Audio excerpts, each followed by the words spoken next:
Vamos a diferenciar dos tipos de electroestimulación. Por un lado tenemos la electroestimulación local y por otro lado la electroestimulación de cuerpo completo. La electroestimulación local es aquella en la cual los electrodos se colocan en el vientre muscular y se trabaja de forma independiente, normalmente un grupo muscular de manera bilateral u otro. La electroestimulación de cuerpo completo es aquella en la cual se aplica a través de un traje en el que hay unas 8, 10 o 12 zonas corporales sometidas a estímulos eléctricos. Con electroestimulación local, la evidencia científica lo que demuestra es que podemos preservar la cantidad de masa muscular cuando tenemos una lesión que hace que estemos inmovilizados. O también se ha observado que podemos recuperar la fuerza y la masa muscular después de un proceso de lesión. Y en gente sana o en musculatura sana se puede mejorar la fuerza muscular, ganar masa muscular o con corrientes de baja frecuencia hacer que el músculo sea más resistente. Ahora bien, cuando comparamos esto con el entrenamiento voluntario, la electroestimulación local es más eficaz para evitar la pérdida de masa muscular cuando estás inmovilizado con una escayola, haciendo agujeros en la escayola para meter los electrodos. Es más eficaz la electroestimulación que el trabajo voluntario que pudieras hacer. Cuando estás recuperándote de una lesión, son igual de eficaces la electroestimulación que el trabajo voluntario. Y en musculatura sana siempre se ha observado mayores beneficios entrenando de forma voluntaria que con electroestimulación. Respecto a la electroestimulación de cuerpo completo, hay muy poca evidencia científica porque solamente tenemos 9 artículos publicados en revistas científicas sobre este medio. Y estos artículos dicen que la electroestimulación por medio de trajes mejora la fuerza, pero la mejora mucho menos que la electroestimulación local. No hay estudios que demuestren fehacientemente que adelgace y, por tanto, la evidencia científica sobre la electroestimulación de cuerpo completo pues es más limitada.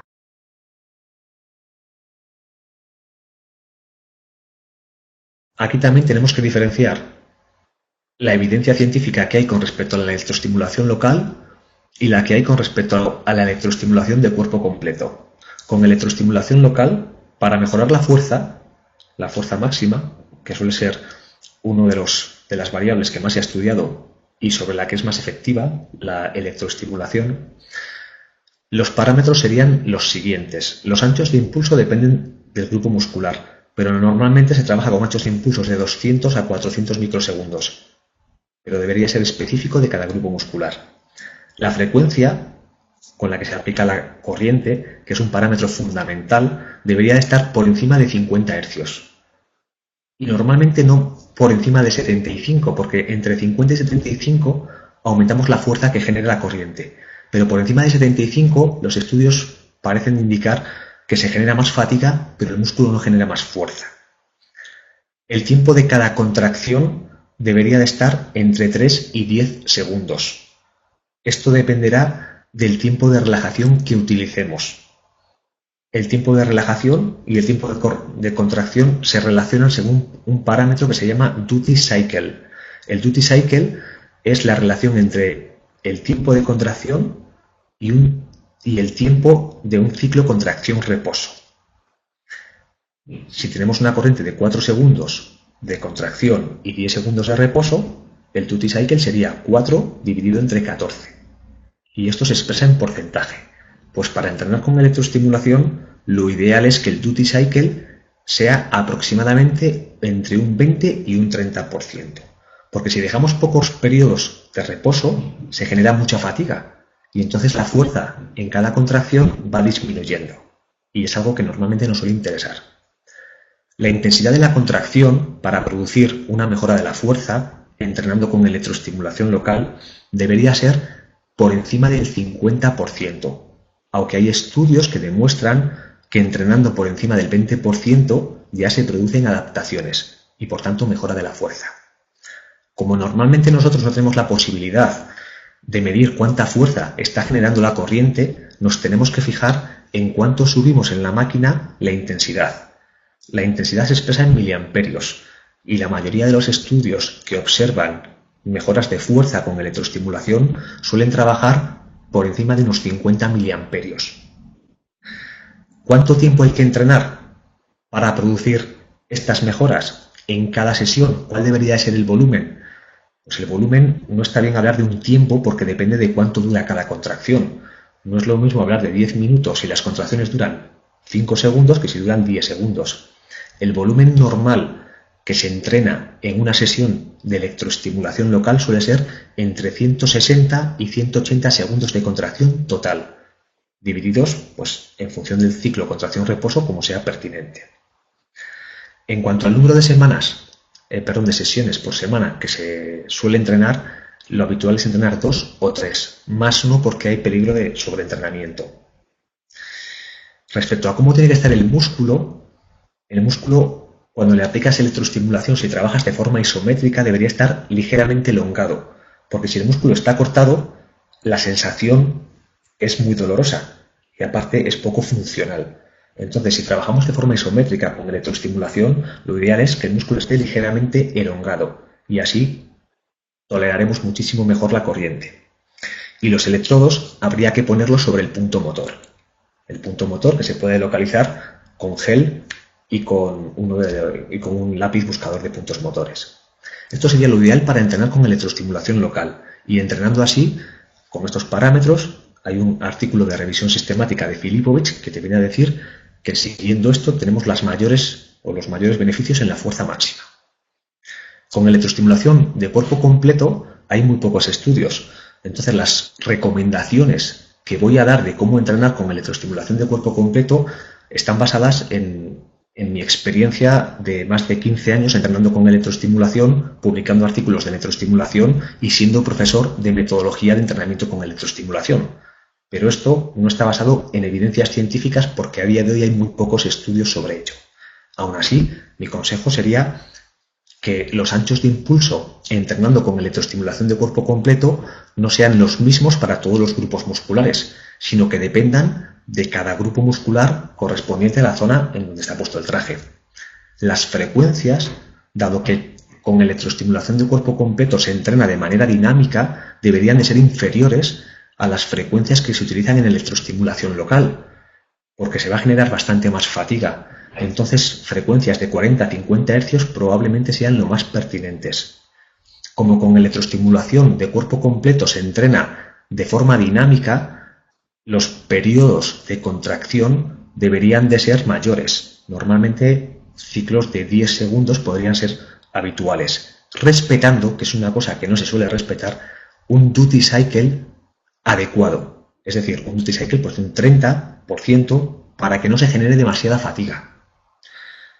Con la electroestimulación de cuerpo completo también sería interesante que la intensidad que se aplicase no generase tanta fuerza como con electroestimulación local. Hablaríamos de generar contracciones por debajo del 50% de la fuerza máxima, porque el trabajo con electroestimulación de cuerpo completo, al ser dinámico, es más un trabajo de fuerza-resistencia que un trabajo de fuerza máxima. La intensidad expresada en miliamperios, cuando trabajamos con electroestimulación de cuerpo completo, dado que es un trabajo de fuerza-resistencia, lo ideal sería trabajar por debajo del umbral del dolor. En cuanto al volumen de entrenamiento con electroestimulación de cuerpo completo, nunca nos iríamos a más de 30 minutos. El número de sesiones por semana adecuado probablemente fuese 2, no más de 3. Un aspecto importante cuando se hacen repeticiones es evitar los acortamientos máximos, sobre todo si la intensidad es muy elevada, porque es doloroso. Los rangos de movimiento máximos, de máximo acortamiento, si aplicamos intensidades altas cuando el músculo está completamente acortado, va a ser doloroso. Y con electroestimulación de cuerpo completo, a diferencia de con electroestimulación local, lo ideal sería trabajar de forma dinámica, mientras que con electroestimulación local, lo ideal sería trabajar de forma isométrica.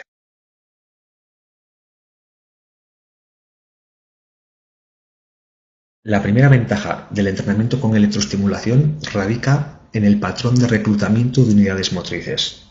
Con electroestimulación, los estudios de revisión de Gregory y Bickel del 2005 y del 2010 nos vienen a decir que el patrón de reclutamiento de unidades motrices es aleatorio, es temporalmente sincrónico y espacialmente constante.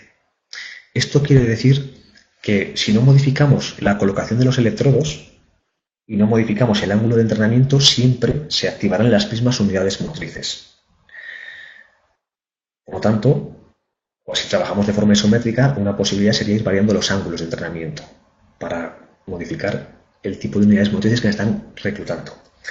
La ventaja de este reclutamiento es que las unidades motrices que principalmente se reclutan son las que son superficiales.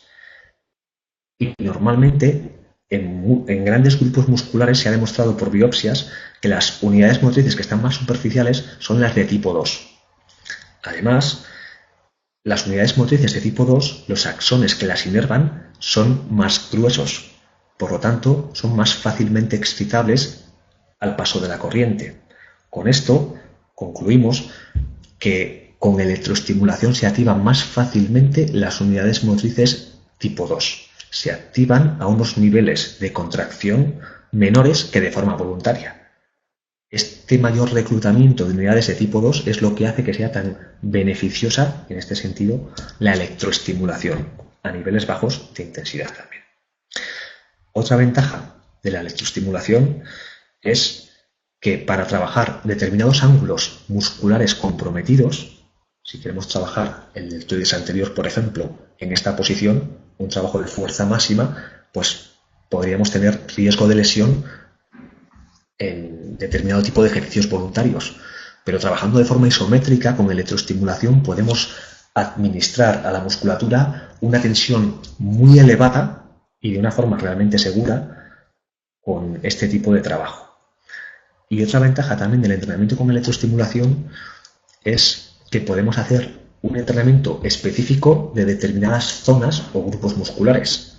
Así, por ejemplo, si queremos hacer un trabajo selectivo del vasto interno, no hay otra forma que no sea con electroestimulación de reclutar solo el vasto interno y no reclutar el resto del cuádriceps.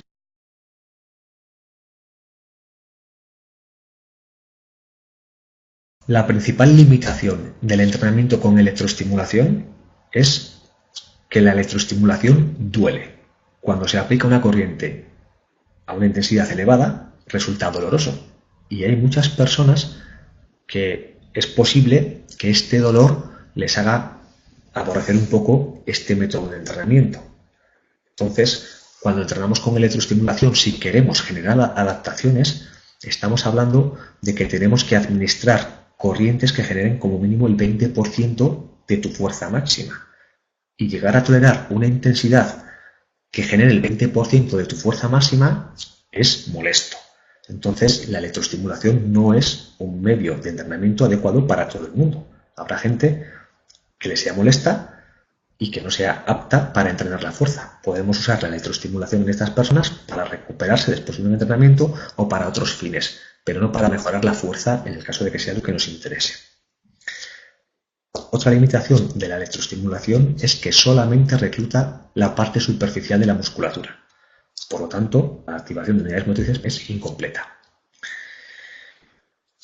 Otro problema también que tiene la electroestimulación es la dificultad para controlar la intensidad de entrenamiento, porque no es correcto controlarla en base a cuántos miliamperios me estoy administrando. 50 miliamperios en mí y en otra persona pueden estar produciendo fuerzas de contracción completamente distintas. Lo ideal sería monitorizar la fuerza que genera la contracción, pero eso no siempre es posible. Entonces es complicado saber realmente cuál es la intensidad a la que estamos entrenando. Y la última limitación de la electroestimulación por compararla con el entrenamiento voluntario, es que todos los estudios que comparan la misma carga de entrenamiento con electroestimulación y de forma voluntaria observan que en gente sana es más efectivo entrenar de forma voluntaria para mejorar la fuerza o para adelgazar que entrenar con electroestimulación.